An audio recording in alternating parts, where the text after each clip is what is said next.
Olá a todos vocês que nos acompanham aqui na TV Evangelizar. Vamos com mais um episódio dessa grande aventura, dessa viagem no tempo, para aprendermos mais sobre a história da fé, sobre a história da nossa igreja. Eu sou o professor Felipe Santos, eu sou teólogo, historiador e com muita alegria estamos aqui todos preparando um conteúdo com muito carinho para ser transmitido para mais de 2.000 cidades e também para que pessoas pela internet, mais de 5 milhões, possam acompanhar todo esse conteúdo, toda essa história de fé, de amor, de Deus com a humanidade. Está começando mais um Crônicas da Bíblia.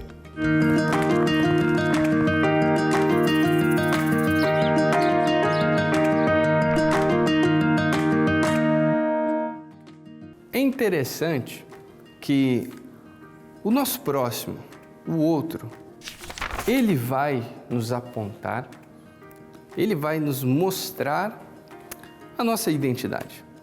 Pensa bem, se você não tem um espelho, se você não encontra ninguém para te dar alguma informação de como você está, você não consegue ver se o cabelo está despenteado, você pode até tentar aqui, mas você precisa de um retorno.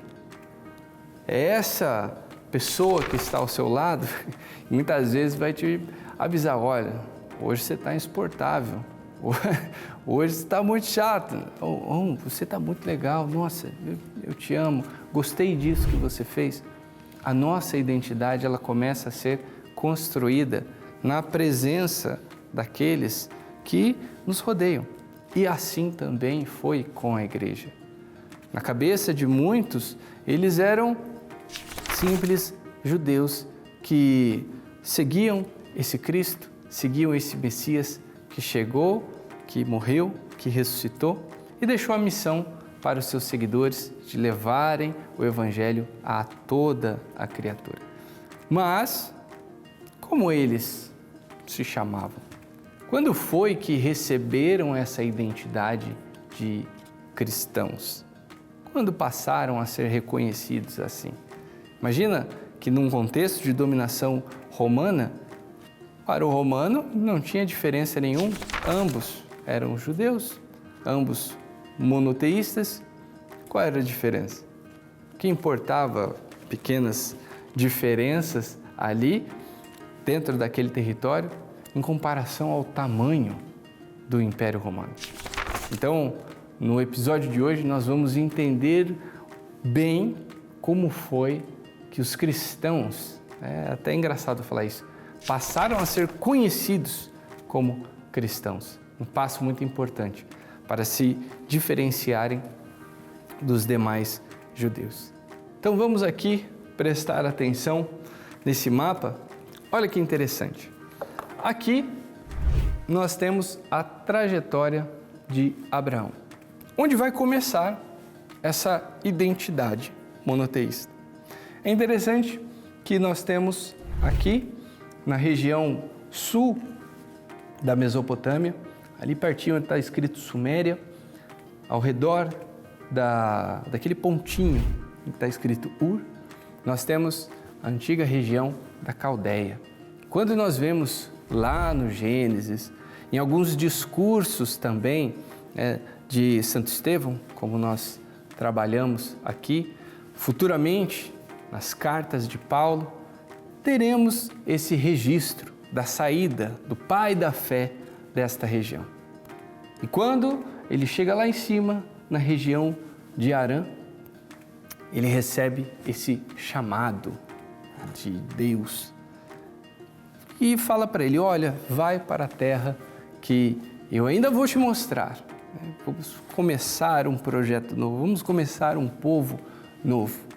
E aí temos toda essa trajetória dele, que vai até o Egito, depois ele retorna e vai se estabelecer ali na região sul de Israel, onde, do contexto histórico de Jesus, nós conhecemos como região da Judéia.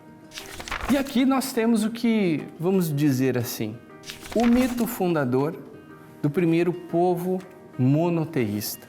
esse primeiro contato direto da nova civilização, após dilúvio, após a saída de Adão e Eva do Éden, após queda da Torre de Babel, enfim, após toda uma genealogia dos povos, nós temos aqui um novo começo, um novo projeto agora de civilização, mas que Deus está construindo com a sua criação.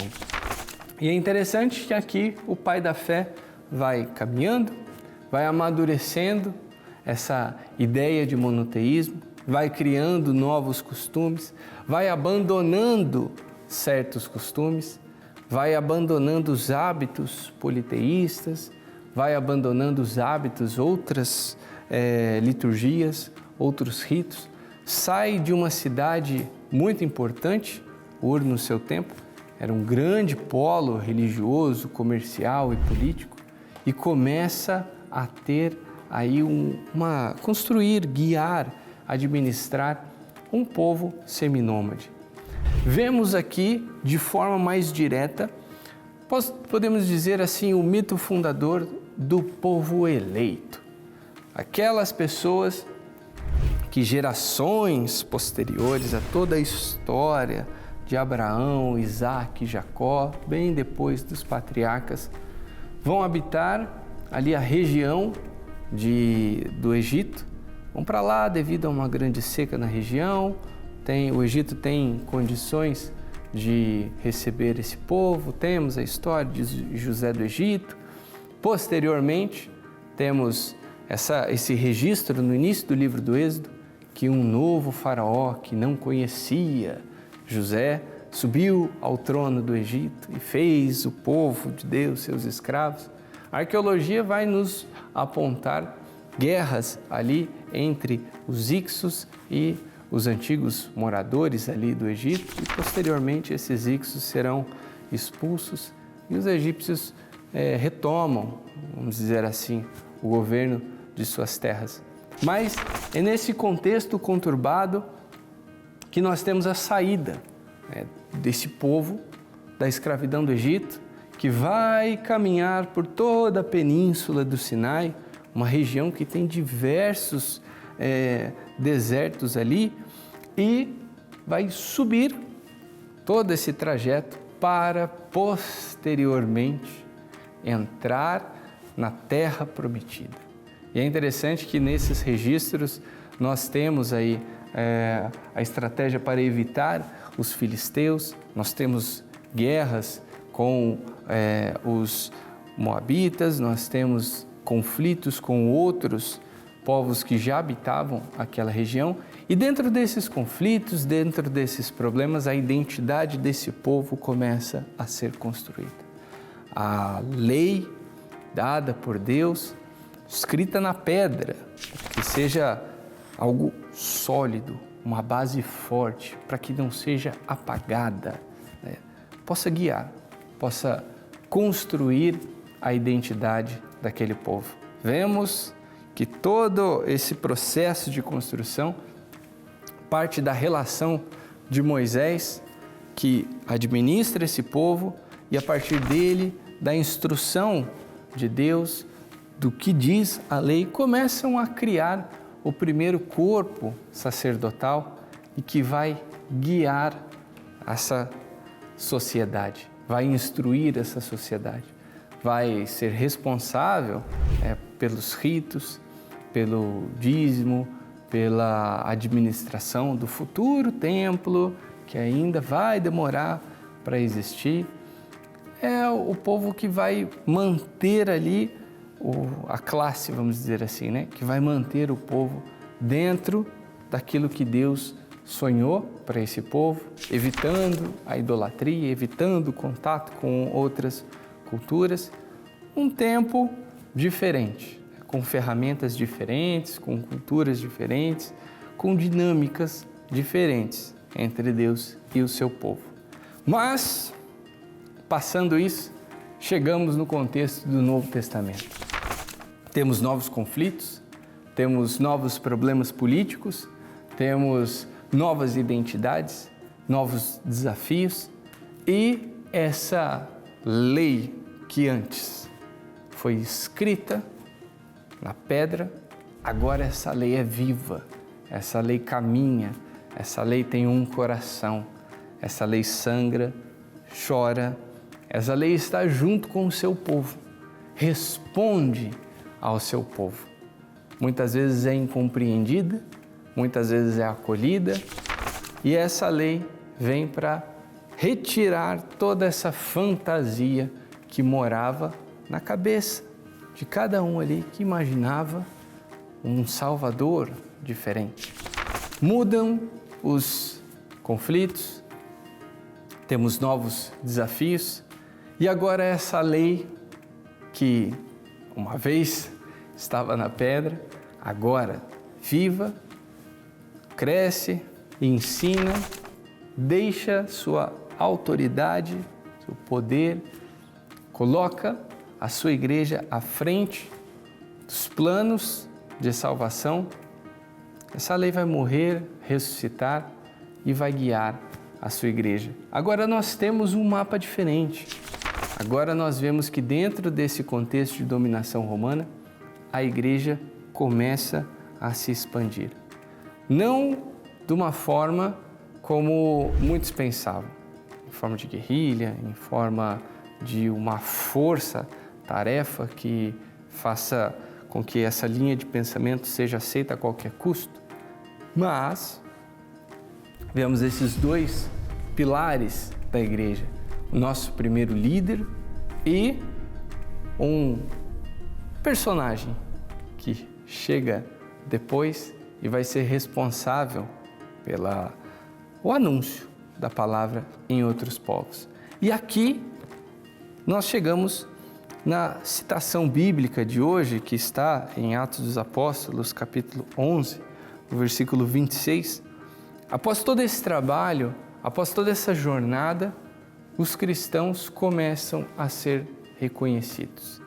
Nós vemos que ali, na cidade de Antioquia, teremos uma presença muito importante dos líderes ali.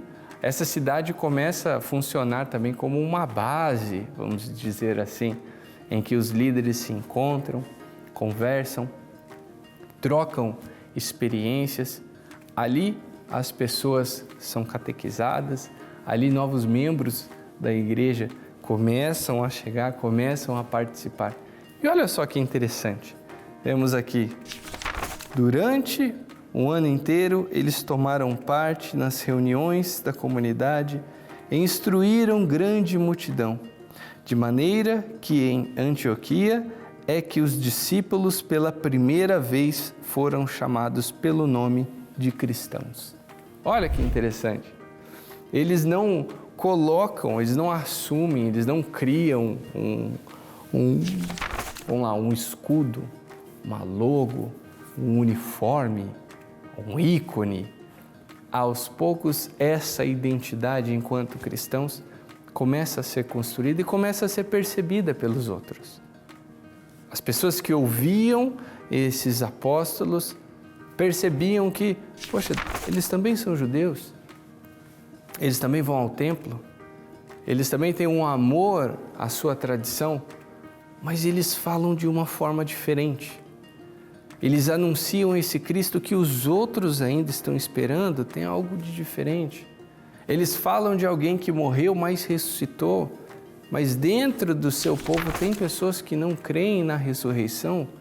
Então as pessoas notavam a diferença no discurso, notavam a diferença nos argumentos, notavam que não desprezavam a lei mosaica e tudo aquilo que o povo viveu lá no Êxodo, mas eles davam muito mais importância a essa lei viva, né, que uma vez atuou no estado de pedra e agora se fez carne, habitou entre nós, ensinou o seu povo, morreu e ressuscitou.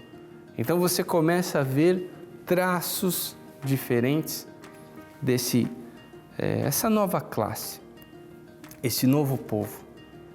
E é muito interessante, assim como eu, você que está nos assistindo aqui, Nós precisamos do outro para perceber nossas melhores qualidades, nossos piores defeitos. É o outro que vai funcionar como um espelho. Assim também aconteceu com a igreja. As pessoas começaram a identificar esses homens. As pessoas começaram a perceber a diferença no discurso. As pessoas começaram a ter necessidades de enquadrá-los em um determinado padrão, em uma determinada classe, em um determinado grupo social. E assim, essa identidade começa a ser, vamos dizer assim, construída, mas começa um novo processo de lapidar, começar a refinar isso aí. Então, tudo isso começa a acontecer neste contexto bem conturbado, ora com muitas alegrias, ora com muitos problemas, mas o interessante é que Deus nunca abandonou o seu povo. E agora nós vamos para um rápido intervalo, é o tempo de tomar um cafezinho. Se você não pegou ainda a sua Bíblia, vai pegar, volta aqui para continuarmos esse estudo juntos. Deus abençoe, até daqui a pouco.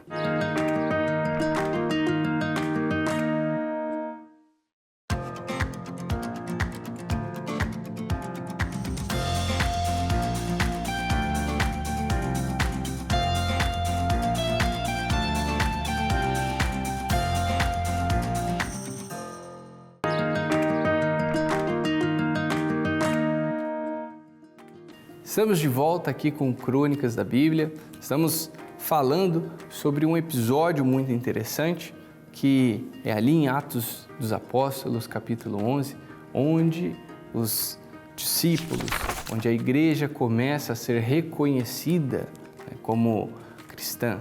Eles são os cristãos. Um passo muito importante para essa história de amor entre Deus e a humanidade. Um passo muito importante para a igreja, ela precisa ser conhecida, ela precisa se destacar, ela precisa ter uma diferença entre ela e qualquer outro judeu que ia à sinagoga, que guardava o sábado, que ia ao templo. Essa identidade ela precisava criar aí os seus traços particulares. Tem muitos elementos em como posteriormente, ainda vamos chegar lá, nós veremos ao longo da história da igreja alguns atritos internos sobre a aceitação do Antigo Testamento ou não aceitação, se isso deve ser lido, deve ser estudado. Tem alguns que vão levantar questões sobre, mas são deuses diferentes, existe o Deus do Antigo Testamento e existe o Deus do Novo Testamento.